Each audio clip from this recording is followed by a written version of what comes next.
হ্যাঁ, আসামি তো আমি না, আসামি এই শালা। ওরে ধরে চল। আপনি কি? এসপি মিরাজ আহমেদ। তুমি তো দেখতে শুনতে অনেক ভালো, সিকিউরিটি গার্ডের কাজ কেন করো? ঠিকমতো পড়াশোনা করে নাই তো, তাই এই ফল। শোনো, তোমাকে সপ্তাহে 2 দিন বাড়ির সিঁড়ি আর গ্যারেজ পরিষ্কার করতে হবে। Yes madam. Time to time পানি ছাড়তে হবে। জি স্যার। প্রত্যেকদিন গাছে পানি দিতে হবে। জি ম্যাডাম। মাঝে মাঝে দোকানেও যেতে হবে, বাজারও করতে হবে। জি ম্যাডাম, আমি সব পারবো, কোনো সমস্যা নেই। তাহলে এক্ষুনি গেটে গিয়ে দায়িত্ব বুঝে নাও। স্যার, দায়িত্বটা কার কাছ থেকে বুঝালাম? আমি যখন গেট দিয়ে ঢুকছি তখন তো গেটে কোনো গার্ডরে দেখলাম। হ্যাঁ, মানে হচ্ছে তুমি আজকে থেকেই ডিউটি শুরু করবে, যাও। জি ম্যাডাম।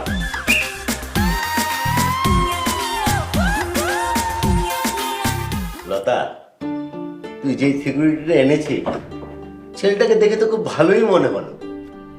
হ্যাঁ আঙ্কেল, আমি যে এজেন্সি থেকে এই গার্ডটাকে নিয়ে এসেছি সেই এজেন্সির সবচেয়ে সৎ এবং চরিত্রবান গার্ডই হচ্ছে এই মিরাজ। এই কারণে তো তোকে আমি আমার মেয়ের মতো ভালোবাসি। এই লতা, ছেলেটা তো বাটপার মনে হচ্ছে। দেখেছিস চোখে সানগ্লাস লাগিয়ে পায়ের উপরে পা তুলে কিভাবে সাহেবের মতো বসে আছে। কিন্তু আঙ্কেল, এই ছেলে তো তাদের এজেন্সির সবচেয়ে ভালো গার্ড, আর তারা বলল শিক্ষিত, তাই একটু তো ভাব থাকতেই পারে। ভাবটা একটু বেশি, কিন্তু বাবা ফ্যাশন সচেতনতা, রুচি তারপর নিজস্ব ব্যাপার। কিন্তু ছেলেটা যে বিশ্বাসী সেটা বুঝবো কি করে? এক্ষুনি প্রমাণ হবে, একটু অপেক্ষা কর। সেটা কিভাবে বাবা? চেয়ে চেয়ে দেখ।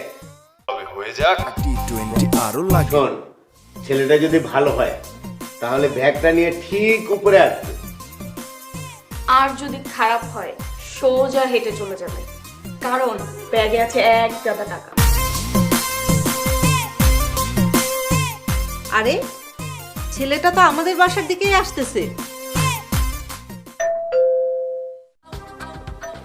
সালাম। আমার রুমের মধ্যে এই ব্যাগটা পাইছি, মনে হয় আগের দারোয়ান, তারা দিয়ে দিই। তুমি কিভাবে বুঝলে যে ব্যাগটা আগের দারোয়ানের? ম্যাডাম, দারোয়ানের রুমে তো দারোয়ানের ব্যাগে থাকবো, কোনো সাহেবের ব্যাগ তো আর দারোয়ানের রুমে থাকবো না। ব্যাগটা তো খুলে দেখতে পারতে, ব্যাগটাতে কি আছে। টাকা পয়সাও তো থাকতে পারে। স্যার, টাকা পয়সা থাকলে আমার কি? আর টাকা পয়সা তো আর আমার না। যেই টাকা আমার না ওই টাকার প্রতি আমার কোনো টান নেই। আপনি বরং ওই আগের দারোয়ানে ব্যাগটা পৌঁছে দিন। আসি স্যার। আসসালামু আলাইকুম।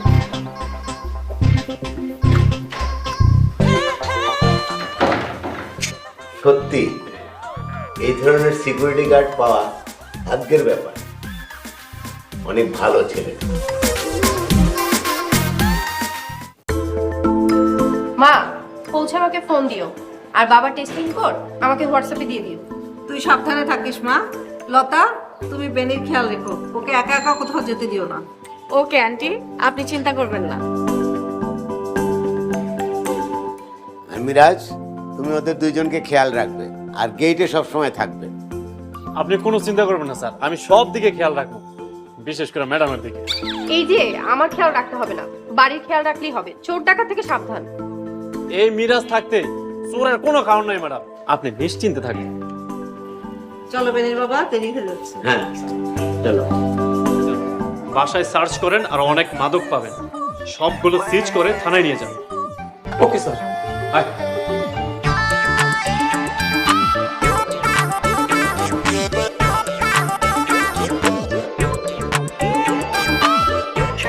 আপনি আপনি কি?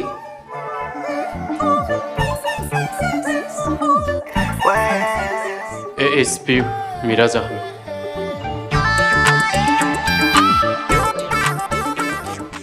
অফিসার, আমি তো কিছুই বুঝতে পারছি না। আমি বলছি, আমি মূলত আপনাদের বাসায় মাদক কারবারি শাকিলকে ধরার জন্যই এই দারোয়ানের ছদ্মবেশের চাকরিটা নেই। বেশ কিছুদিন ধরে আপনাদের বাড়ি রেকি করছিলাম আর শাকিলের উপরে নজর রাখছিলাম, কিন্তু প্রমাণ যথেষ্ট পরিমাণ আমার হাতে ছিল না, তাই শাকিলকে গ্রেপ্তার করতে পারিনি। তখন আপনাদের বাড়িতে কিছুদিন কিভাবে থাকা যায় সেটাই খুঁজতেছিলাম, আর তখনই সুযোগটা সামনে চলে আসে। আপনারও আপনাদের বাড়ির দারোয়ান মকবুলকে তাড়িয়ে দেন, তখন লতার সাহায্যে আপনাদের বাড়িতে এই দারোয়ান সেজে ঢুকে পড়ি। বেনি আপু অন্যায়ভাবে মকবুলকে তাড়িয়ে দেয়, সেটা দেখে আমার কষ্ট লাগে। মকবুল বাসার নিচে বসে কাঁদছিল। আমি সান্ত্বনা দিতে গেলে স্যার এগিয়ে আসেন। সব শুনে স্যার মকবুলকে বলেন, তুমি তোমার চাকরি ফেরত পাবে, আর শাকিলের ব্যাপারে আমার কাছে সাহায্য চান। লতা আমাকে দারোয়ান সাজিয়ে নিয়ে আসে এক এজেন্সির কথা বলে। তারপর শুরু হয় শাকিলের উপরে নজরদারি। শাকিলের বাসায় যে প্রমাণ আর আলামত সংগ্রহ করে। সবই বুঝলাম, কিন্তু আমার বাসায় চুরি করলে কেন? বাবা আসলে আমি বলছি আঙ্কেল, এটাও একটা নাটক ছিল। বেনির এইখানে কোনো দোষ নেই।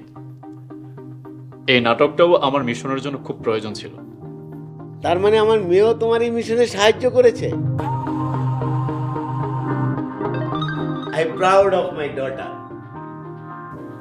আমার মেয়েটা আসলেই সৎ, সাহসী ও সুনাগরিক।